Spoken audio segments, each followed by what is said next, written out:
Please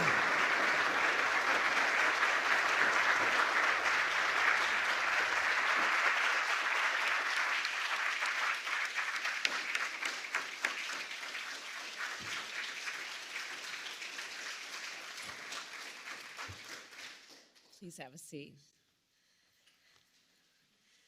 Good afternoon, everyone. Good afternoon. So throughout history, Juneteenth has been known by many names: Jubilee Day, Freedom Day, Liberation Day, Emancipation Day, and today, a national holiday.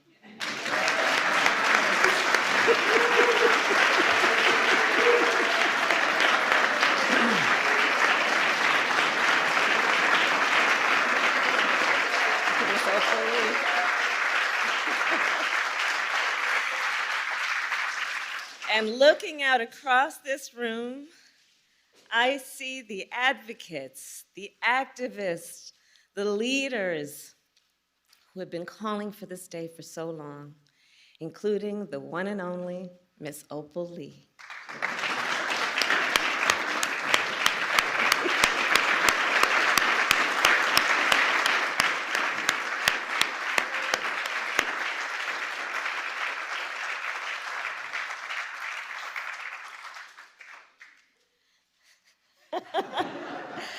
Who just received a very special recognition from the President of the United States. And I see members of Congress, members of the Congressional Black Caucus, members of the United States Senate who passed this bill unanimously. And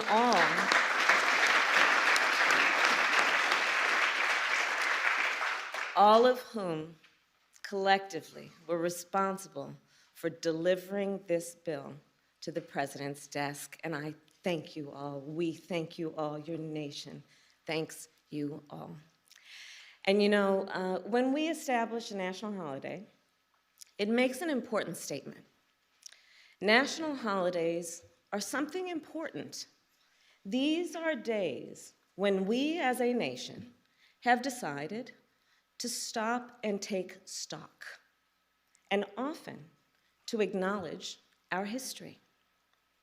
And so as we establish Juneteenth as our newest national holiday, let us be clear about what happened on June 19th, 1865, the day we call Juneteenth. Because you see, that day was not the end of slavery in America. Yes, on that day, the enslaved people of Galveston, Texas, learned that they were free. But in fact, 2.5 years earlier, the Emancipation Proclamation ended slavery in the Confederacy. So think about that. For more than 2 years, the enslaved people of Texas were kept in servitude. For more than 2 years, they were intentionally kept from their freedom. For more than 2 years. And then on that summer day, 156 years ago, the enslaved people of Texas learned the news. They learned that they were free, and they claimed their freedom. It was indeed an important day.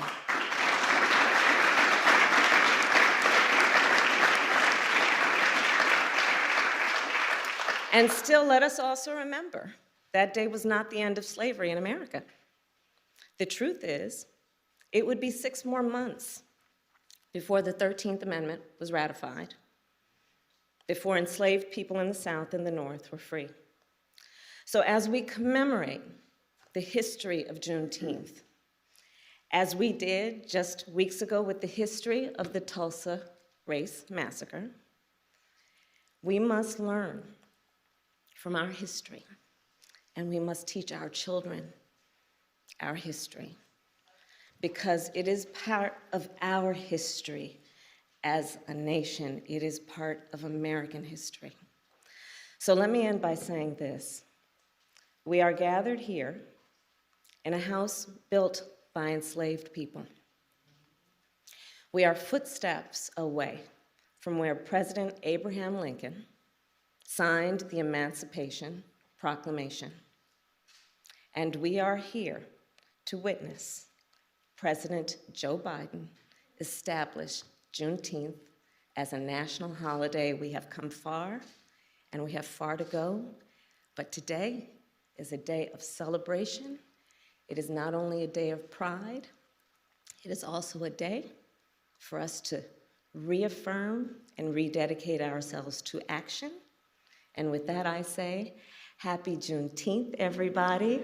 And with that, I introduce the President of the United States, Joe Biden.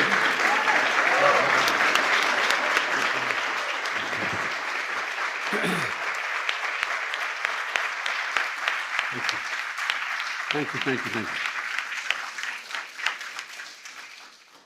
Well, thank you, Madam Vice President. 156 years ago, 156 years, June 19th, 1865. John, thanks for being here.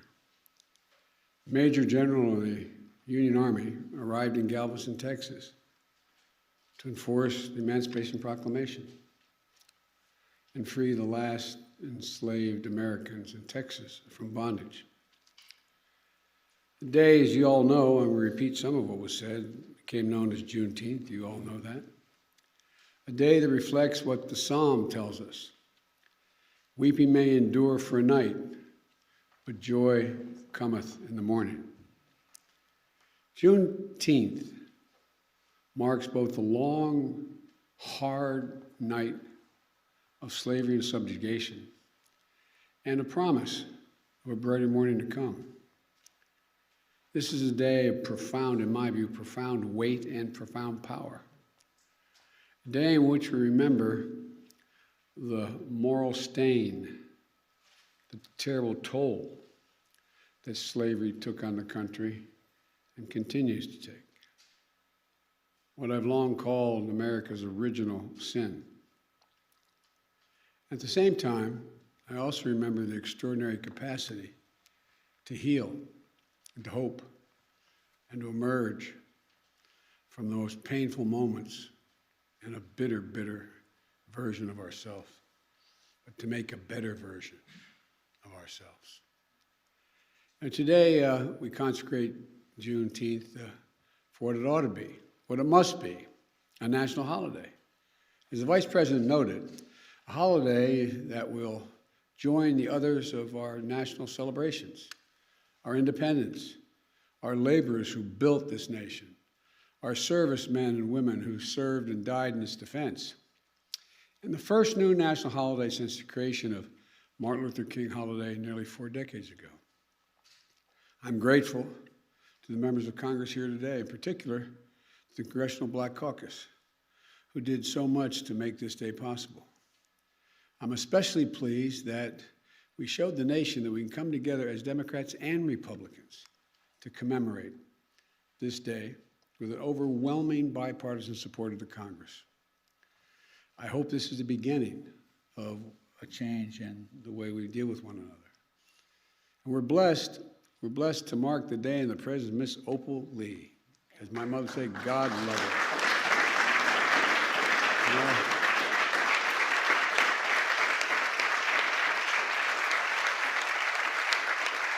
I had the honor of meeting her in Nevada more than a year ago.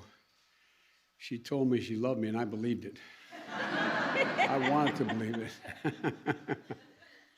Ms. Opal, you're incredible. A daughter of Texas, grandmother of the movement to make Juneteenth a federal holiday. And Ms. Opal is, you won't believe it, she's 49 years old. Or 94 years old. But you are an incredible woman, Ms. Opal. You really are. As a child growing up in Texas, she and her family would celebrate Juneteenth. And Juneteenth, 1939, when she was 12 years old, a white mob torched her family home. But such hate never stopped her, any more than it stopped the vast majority of you I'm looking at from this podium. Over the course of decades, She's made it her mission to see that this day came. It was almost a singular mission. She's walked for miles and miles, literally and figuratively, to bring attention to Juneteenth, to make this day possible. I ask once again, we all stand and give her a warm welcome to the White House.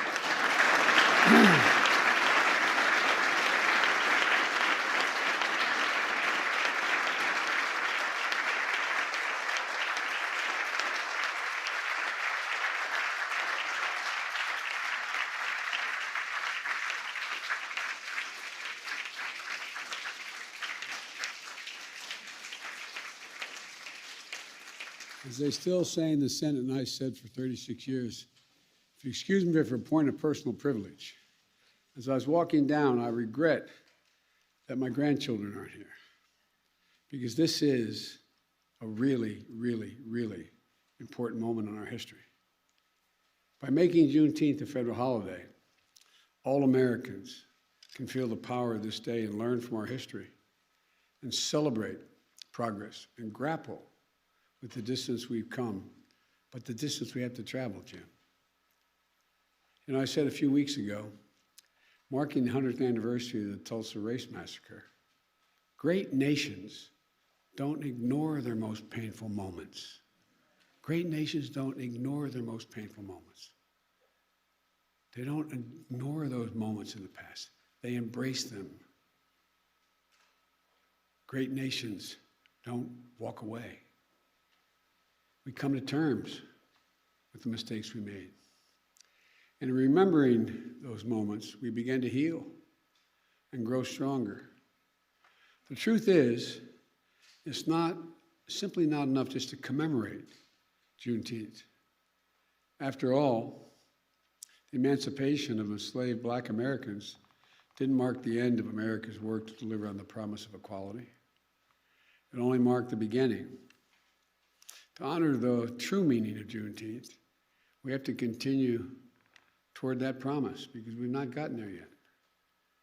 The Vice President and I and our entire administration and all of you in this room are committed to doing just that. That's why we've launched an aggressive effort to combat racial discrimination in housing.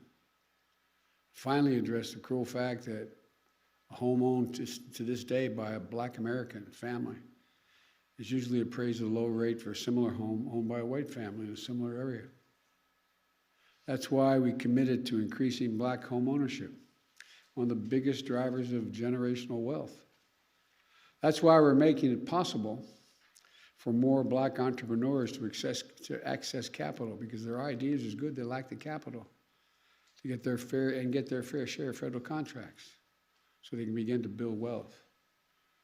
That's why we're working to give each and every child 3 and 4 years of age, not daycare, but school in a school.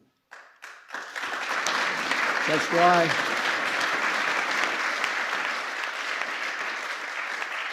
why we're unlocking the incredibly creative and innovation of the history of our historical Black colleges and universities, providing them with the resources to invest in research centers and laboratories to help HBCU graduates prepare and compete for good-paying jobs in the industries of the future.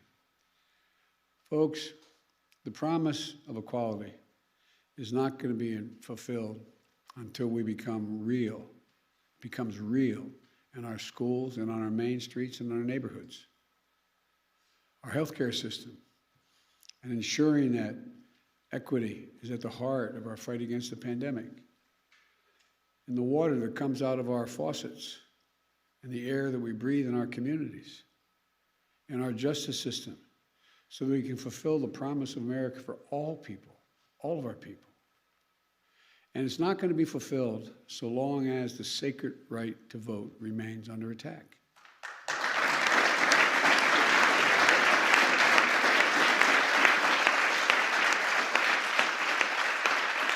We see this assault from restrictive laws, threats of intimidation, voter purges, and more.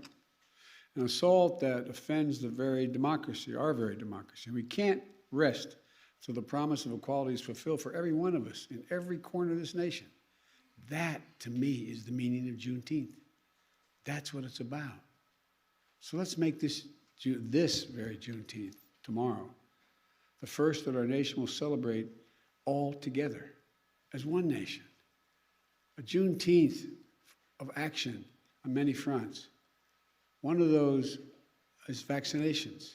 Tomorrow, the Vice President will be in Atlanta on a bus tour helping to spread the word, like all of you have been doing, on life-saving vaccines.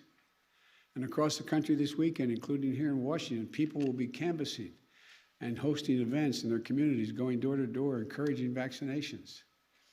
We've built equity into the heart of the vaccination program from day one, but we still have more work to do to close the racial gap in vaccination rates. The more we can do that, the more we can save lives. Today also marks the 6th anniversary of the tragic deaths at Mother Emanuel Church in Charleston, South Carolina. A killer, motivated by hate, intending to start a race war in South Carolina. He joined his victims in a Bible study class. Then he took their lives in a house of worship. It's a reminder that our work to root out hate never ends, because hate only hides. It never fully goes away, it hides. And when you breathe oxygen under that rock, it comes out. And that's what we must understand, that Juneteenth represents not only the commemoration of the end of slavery in America more than 150 years ago, but the ongoing work to have to bring true equity and racial justice into American society, which we can do. In short, this day doesn't just celebrate the past. It calls for action today. I wish all Americans a happy Juneteenth. I'm certainly in a moment, going to sign into law, making it a federal holiday. And I have to say to you, I've only been president for several months, but I think this will go down for me as one of the greatest honors I will have had as president. Not because I did it, you did it, Democrats and Republicans. But it's an enormous, enormous honor. Thank you for what you've done. And by the way, typical of most of us in Congress and Senate, I went down the other end of the hall first and thanked your staffs, because I know who does the hard work.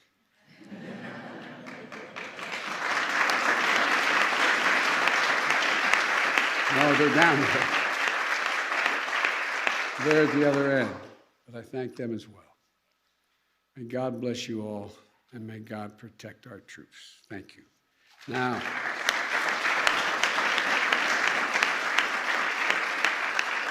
I'd like to invite up, while I sign, Senator Tina Smith, Senator Ed Markey, Senator Raphael Warnock, Senator John Cornyn, Whip John Clyburn, Representative Barbara Lee, Representative Danny Davis, Chair Joyce Beatty, and Sheila Jackson Lee, and Miss Opal.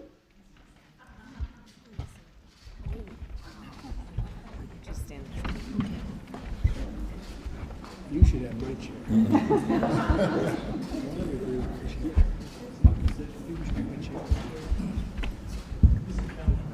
No? Okay. All right.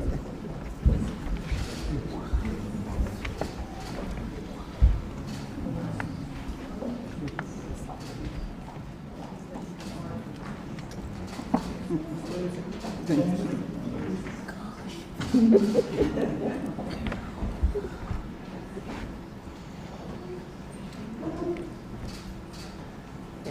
This first one goes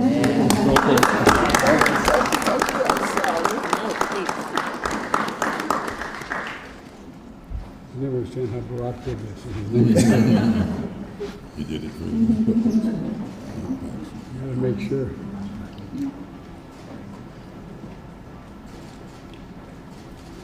There you go. Thank you.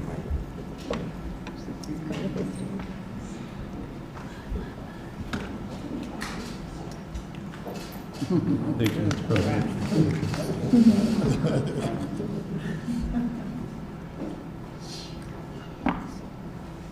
Thank you so much.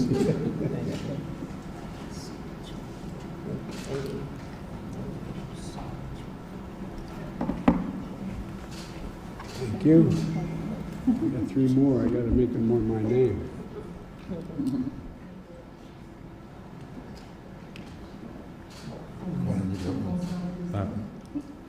Oh, I'm sorry. I've got to put your hood.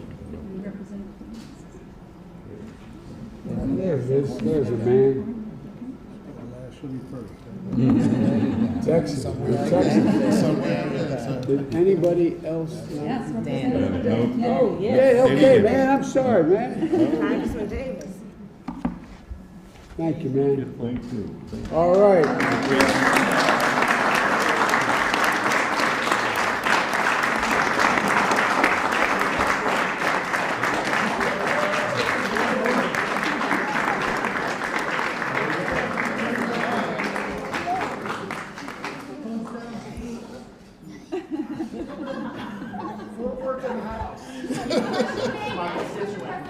Well, don't tell me you love him more than you love me. There you go.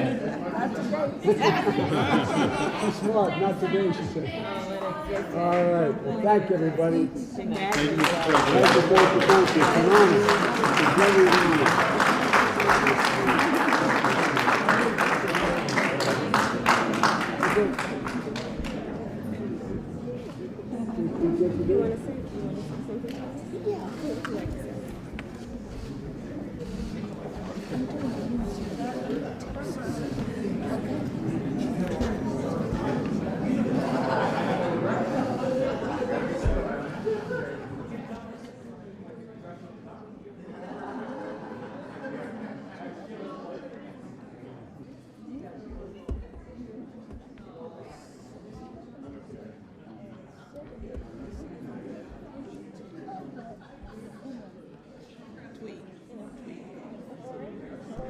Ladies and gentlemen, please remain seated while the President and the Vice President depart. Thank you. Sir, that's my constituent. Can we get one with us? Thank you.